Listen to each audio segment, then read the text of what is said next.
Now what? So this is kind of like a Q&A where you ask me a question and I give you an answer? Whatever you want. All right, that would work for me. Anybody want to kick this off? Val. Yeah. Huh? Oh, Hello. Okay. My name's Robert Lockhart. I just wanted to say hello from my parents, Barbara and Sam, because they kind of slightly know you and know your brother fairly well from Weston Playhouse in Vermont. So. Oh, really? Hello from them. Oh, well, I appreciate that. Thank you.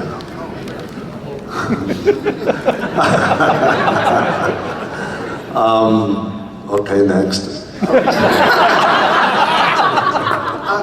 You've been a part of so many memorable roles over the years, and I just wanted to know what inspired you to become an actor? Well, aside from having a sort of a sense that there was nothing else I was going to be competent doing, I just, when I was in my early teens and 12, 15, or as I was growing out of adolescence, I had a sense that, well, when I was in awkward situations, I'd find, and I wasn't very communicative, I didn't talk much, but I got the sense that if I amused people, I'd be safe. And so I started finding, and I didn't even think about it. I mean, it wasn't anything that went on in my head to any extent, but I just sensed that if I felt I was in a threatening situation, and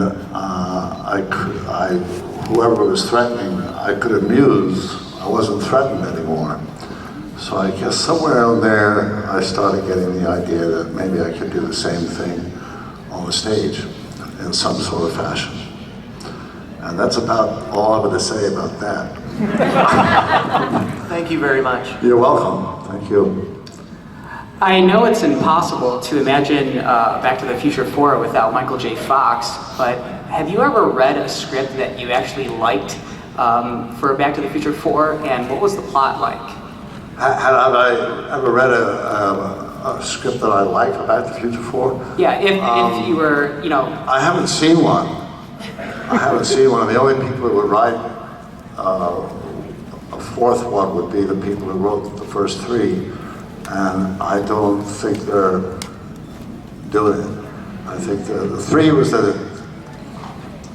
finale, the end. Except for the game. Which I hope will all go out tonight. So that'll be more.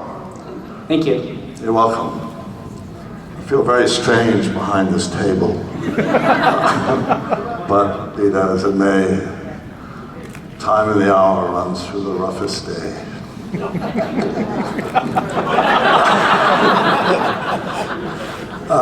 Yes? I'm curious whether One Flew Over the Cuckoo's Nest was in any way a special preparatory aid for Back to the Future. I didn't quite, whether One Flew Over the Cuckoo's Nest? Whether One Flew Over the Cuckoo's Nest, your work in that, had any special role in helping you prepare to be Doc Brown? No, I don't think so.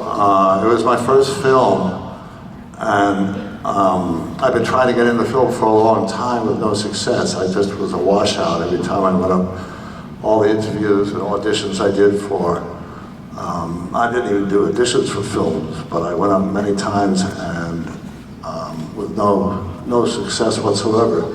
And then they came along, and I began to get the feeling because some stage actors don't make the transition to film well.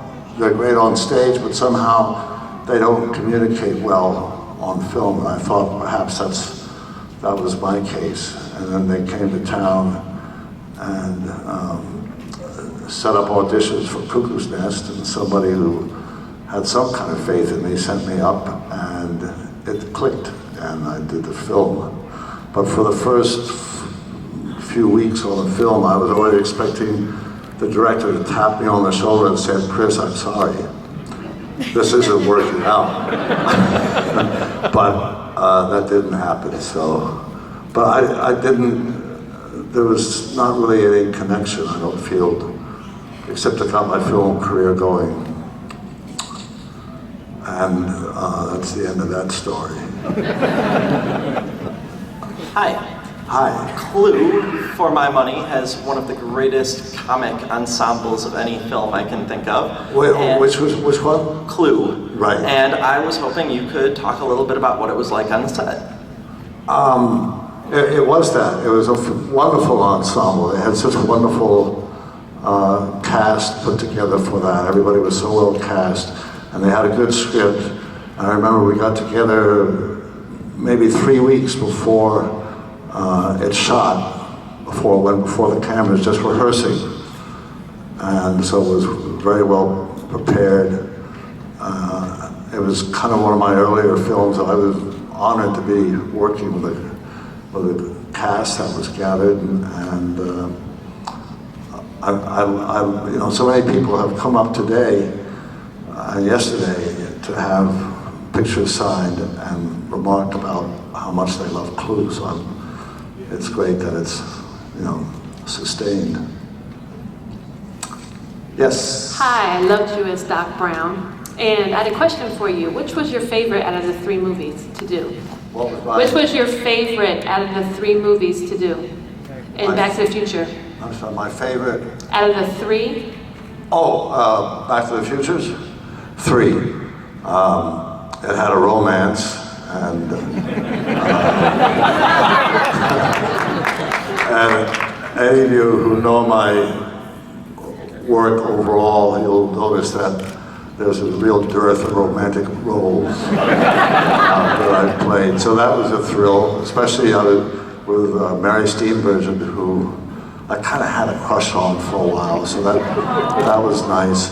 It was a Western, so that meant riding horses, which is always kind of fun, and working on that steam engine.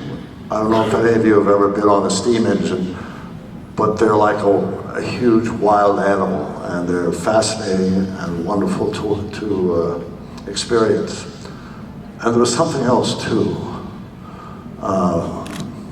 Romance, riding horses, working on the train. I'm leaving something out. And of course it was a Western, so you got all that stuff going, you know. Yeah, I'll think of it. Yeah. Was that your real hair in the movie, or was it just a wig? I didn't hear the question, but I don't know if I like it.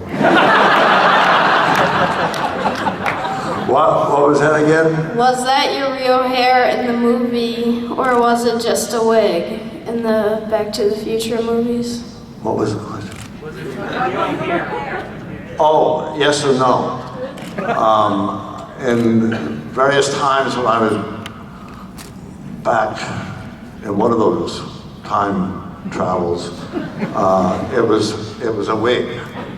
And at other times when I was in a different time zone, it was my own hair. I had pretty long hair myself, and I had, my hair is kind of brown, used to be. And so they bleached all the color out and then made it blonde for my younger self.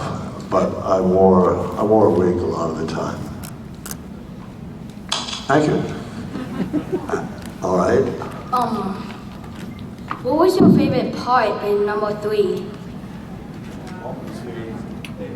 Favorite part? And number 3,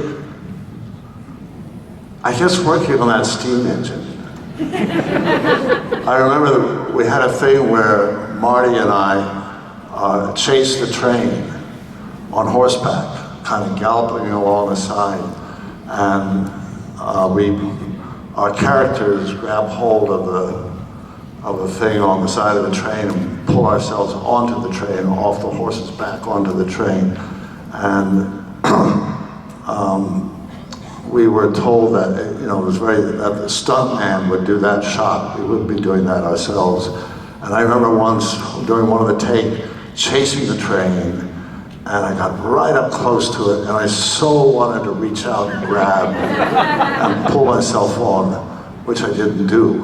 And I still kind of regret that I didn't. But, you know, it could have been a calamity if it hadn't worked out. Another moment having to do with the train, Marty and I are on top of one of the trains, and these trains swayed a lot. You didn't notice it so much when you were down closer to the ground, but up on top, they just kind of did this.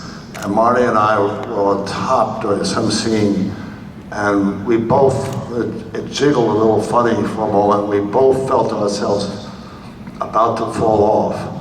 And we looked into each other's eyes, and there was, you know, a good, you might call it a real expression of terror from both of us. And then we went on, and we lived to tell about it. So, next.